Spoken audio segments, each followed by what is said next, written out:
As somebody who's been looking at this space for, well, some decades now, in quite a lot of detail as a business reporter, and then obviously writing books about it, what concerned me particularly was this idea, which is very exaggerated, that we're actually quite close to having pretty much gender parity. Things were pretty much okay.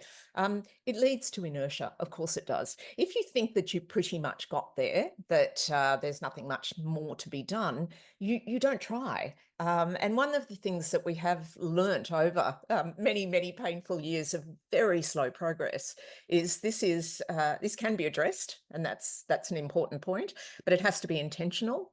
And it has to be consistent. So a number of the case studies in the book also make that point. But what concerned me was particularly with this widespread idea. It's been a bit of gaslighting around this as well. So, well, you shouldn't be complaining. You get paid parental leave, access to education. Look, there's a woman running the Reserve Bank, and full credit to her and all the other women who are in those incredible positions. We're very lucky in this country that we have them. But my goodness, the statistics show us a very different picture, particularly in authority, but for a whole lot of women. So outcomes for women across the board are still not anywhere where they need to be. The impetus to change has to be there. And when you say, look, we're pretty much okay, then you are not going to try. That's extremely dangerous. And it's particularly frustrating because in Australia, we have a lot of tools available, which we know work. And that's the other part of this puzzle. I am not saying this is insoluble. It absolutely is.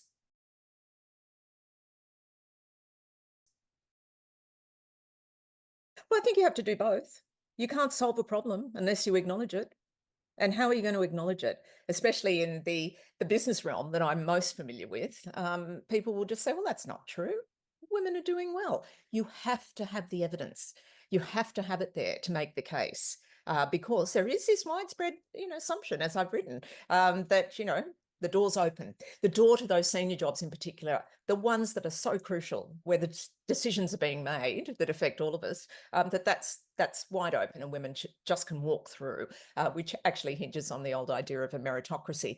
The reason I'm an optimist is because, as I outline, there's a whole lot of ways we can address this. I always look at this very broadly in the macro and the micro. So what are the measures we can take around careers? What's a successful job? How do those senior jobs get constructed? Job redesign, job sharing, things that should be on the table and being used. I've got some examples in the book. They work incredibly well. So my point is, we do have the levers. We don't need innovation. We actually need intention. We need people to actually step up and say, we're going to make this work, which is why I included a number of case studies. But I would be the last one to say it's not a depressing picture to start. Absolutely. But we can change it. And we're a very well-educated and wealthy country. And we've made so many steps in that direction. But I feel like we're at that point. We've got the wonderful data that we collect through the Workplace Gender Equality Agency. We've got so many wonderful academics working in this area. We actually do a very good job of analysing. What we've now got to do is, in a practical sense, apply that. And I am grateful to see some moves by the federal government around this. And I'm I think high time we also saw some action on violence against women. So I think that we have to look across our society and understand that there are a lot of areas that we need to concentrate on. And that I think we like to kid ourselves a little bit that we're doing better than we are, as a society, actually, not just in workplaces. So, as I said, I think it is important because I think that when you're trying to establish a case and say there is actually something here to be addressed, you must have the data. The other thing that I was really struck by, Michelle Ryan, who runs the Global Institute for Women's Leadership at ANU, and of course is one of the original or co-authors of the famous glass cliff research, which many of us are very familiar with. Michelle had written a piece, and we were discussing the need for not just quantity of data, but quality. And she made the point that organisations because of their obligations often these days in Australia, they will have data. Oh, we employed this many women, etc. But it's very broad brush. When you really want to get a picture of what's going on, it's not just how many women you employ. Where are they employed? How are they progressing? How many years or what is their length of time at a certain level within an organisation? Those are the kinds of pieces of data. What happens to women who return to paid work after having children? Um, those kinds of analysis shed some fairly disturbing light on what happens with women's careers. So again, this is absolutely essential because of the rather tenacious belief, and I'll come back to it again, that we're working in an even playing field, that it's a meritocracy, and I think that that's still, one of those things that is a belief held onto by a lot of people, because I think we want it to be true, but it is seriously not the case, and it is particularly not the case for women facing racism and sexism, or indeed from other marginalised groups. It is just toxic, the level of bias that they're facing. So we need more data around that as well. That is an absolute area of need. So I think that data establishes a case. And just finally, after many years and many books, one of the things that I always get in feedback from women who've read my books is how useful they find that research. So poor things, I don't imagine they've ploughed through every single detail, but they will say to me, that was enormously helpful. I took some of that into a meeting. Or I had a conversation with a manager and said, well, do you actually realise? And then quoted something. It directs them towards some really solid evidence. Look, that's not always going to convince someone, but it is really important to have some of that at your fingertips. And it's a piece of advice I often give to women when they're quizzed, as we often are, sometimes in the lift. You're all getting ahead at the expense of men. Oh, well, where's your evidence of that? I mean, you've Yeah. got to actually say these are beliefs and assumptions, and they are not backed by evidence. So data is just crucial. I've just been so struck by trying to envisage a different kind of leadership, because this book is unashamedly about changing decision-making tables, the composition of them. Um, and the more that I looked at it, and I know this instinctively, we don't want to replicate, we don't want to create, in fact, a female version of what we currently have. Which is a remarkably homogenous cohort of middle-aged men. Many of them have gone to the same schools and universities, etc. It's not what the world needs. We need leadership that brings in different points of views and perspectives. That is where you get quality coming in. And so I absolutely have understood that, but it's as I wrote this book that I just thought there is no other way. There actually isn't. We can't just continue to have an elite that is making all of those decisions. And by the way, this isn't just government and business, although, of course, we have seen a bit of a shift in some areas of the government, but it is right across our society. So I did make an effort to look at, sometimes harder to get stats on this, but Mm. in community organisations. Look, I was struck by recently, of course, we've had some local council elections in New South Wales. And look, there were a mix, but my goodness, we haven't gone nearly as far as we should have. And the candidates from diverse backgrounds, they were still few and far between. So Mm. there's an awful lot more to be done. But honestly, any real goal about changing the nature and the parameters of leaders and leadership has to be intersectional. It Yeah. can't be anything else.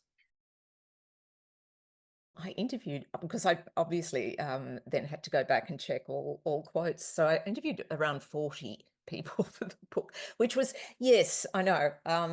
It's I'm a journalist.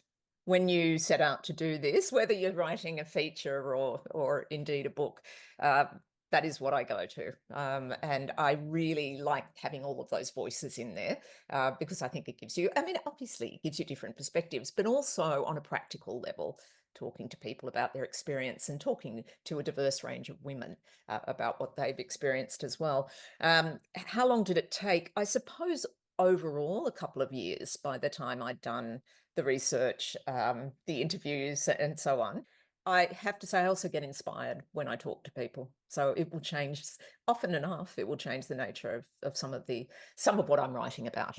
So that's a rather obvious thing to point out in some ways, but it really does help when you're writing something and just having then occasionally someone sort of challenge you and say, well, actually, no, that's not what I've seen or I've experienced. So the interviewing process I find enormously helpful. The sad reality, I have to say, because I thought, look, I'll go back to some of the outstanding statistics and make sure if there is an update for 2024. And horrifyingly, they've barely shifted. So we've just recently had the census from chief executive women come out.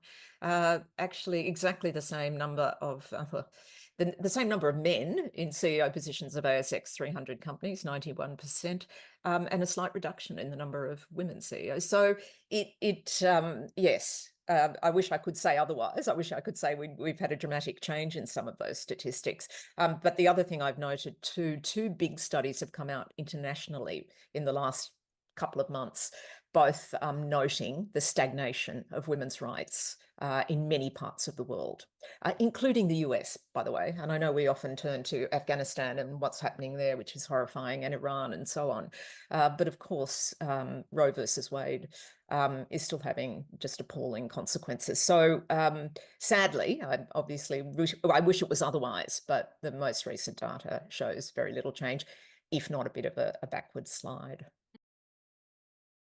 One of the ones that really did make me feel that I was on the right track, for sure, but really shocked me, was Plan International's Australian arm did a study last year, the Gender Compass survey. Rebecca Huntley did fantastic piece of research and very comprehensive and very interesting. There are some very positive things in there, as well as a snapshot the part that surprised me was the nearly 59% of Australians believe we are either close to or already have gender equity. I thought that was really stunning. I just did not think it would be anywhere near that. I thought at a stretch it could be sort of 45, maybe nearly 60%, which really did make me think, okay, yeah. So this is a perception that is widely held. And that again, as I say, reinforced the need to actually take stock and understand that we do have a problem here that needs addressing. Because again, if that's the case, what does that mean about your workplace, how it's run, and so on? But also, what does it mean when you go to vote and someone's saying, look, I'm really strongly into changing outcomes for women? Maybe you're going to think, well, aren't we already there? Why do we need to worry about that? So I thought that as an indicator across our population, that was genuinely surprising. Absolutely. I mean, it has to be. If you look at the number of women who are in chairing positions, that's a very different picture. Also, when you look across the entire index, I mean, that figure that is often banded, it's the AICD. And, it was a great effort. They have changed that statistic, remembering back to 2009, where I think 8% of directors of listed companies were women. That's not that long ago. So there has been a significant change, but that's in the ASX 300. And actually, even more than that, it's really clustered in those very large organisations. So right across the index, the number drops quite dramatically. I think the workplace gender equality figure is something around 24%. So that's a much more generic figure. Christine Holgate, the former CEO of Australia Post, she said to me, her feeling is, she said, so many companies are not listed or employers in this country. And she said, really, your chances of becoming a CEO as a woman in this country are about the same as winning the lottery. She said it's very deceptive sometimes to just look at those listed company figures. So I think that while that was an effort and it did show that action could happen and did happen, the other kind of concerning trend, which has been brought up, and I hesitate to make this sound like a stick I'm beating women directors over the head with, because I think good on them for getting in there. But there is a tendency for a certain cohort to be in those positions. So I think that that's been picked up now in research, and I think we have to look at that. But we have to look at that for men and women. We have an appallingly low number of directors who come from Indigenous backgrounds, from, as we've already mentioned, diverse backgrounds, from disability groups and so on. I have a friend who's been doing a lot of work around the LGBTQ plus community, and that's very poorly represented as well. So I do think that while there's absolutely a gender issue, we actually have to look across the whole landscape and change that. Yes, I think, but very slowly. And this is again what we tend to do, I think, is cherry pick. And that can be very distracting. So again, I'll hark back to the number of women now running top 20 ASX listed companies, having just mentioned that we need to look beyond that, but they're very high profile. And there's an extraordinary cohort of them, which, by the way, proves obviously that women are not only capable and experienced, but should have been appointed to those jobs for many years, but there's some there. But I think what we then do is assume that that's the case right down through all the ranks, and that women just have that capacity to get the same jobs as their male peers. That absolutely clearly isn't the case. And the CEW census made the same point. That cohort just under the CEO is still predominantly male. So that pool of candidates is still overwhelmingly men. So we know that needs to be changed. But what I think we tend to focus on is the, as I say, very well-deserved success stories, and assume that that's the case. And just quickly, there's a piece of research that I quote in the book from the financial services sector, which found something like an extraordinary number of men that they surveyed really believe that women were 50-50 all the way through organisations, which is deeply ironic given financial services does quite poorly in that. They do employ a lot of women, but they are mainly clustered in lower paid and less senior jobs, and that's fairly shifted. So I think that perception is widespread. And I think, and that's part of the reason we get backlash, which is, I think, another area that we really need to look at. It's notoriously difficult to evaluate because a lot of people deny it's there, but actually there's a lot of resistance to change because Susan Lloyd-Hurwitz, who of course ran Mirvac for many years, said, this idea that if a woman gets ahead, it's at the expense of a man. She said it's very widespread still. So I think that that's part of this conundrum. So am I optimistic? I am optimistic. Because I know that the levers are there, and that's why I put the case studies in and say, look, we can change this. But women's, the lack of credit that women are given for their skills and expertise and authority, I think, is a very deeply embedded one, and it exists around the world, and it's one that we have to constantly be coming up against and myth busting. Well, I think a couple of years ago, again, because of a flurry of appointments and remembering on the back of, federal government change with very much high hopes, and indeed, a crossbench of predominantly women and so on. I think that, people were thinking, oh, this is changing. It's changing as it should be. And really the momentum is there. And I, as I say, welcomed all of that, but was also thrown by what I was still seeing, and also hearing, by the way, because as I say, I talk to a lot of audiences, mainly of women, and just the anecdotes and the stories about being overlooked or treated appallingly, and leaving the workforce, actually, which is so disturbing. And I thought, this is just not marrying up. And then, of course, looking at the data, as I always do. So I think at the time, that, like a lot of people, some of my network was saying, "Oh, well, hang on, hasn't this changed? This is, it's better now, isn't it?" And certainly there has been progress, clearly. But I was saying no. But what is still very concerning is the top ranks and who's running things. So over that 2-year period. Again, I don't say this with relish because clearly I wish it were different, but I think many of them have said, "Oh yeah, see what you mean. Yeah, not great." So I think that reality has now sort of, for some of, I'm talking about, clearly people that I know well who are often in the media and so on. But I think for quite a few of them now, they've sort of said, yeah, I see where you're coming from. And reaction to the book so far.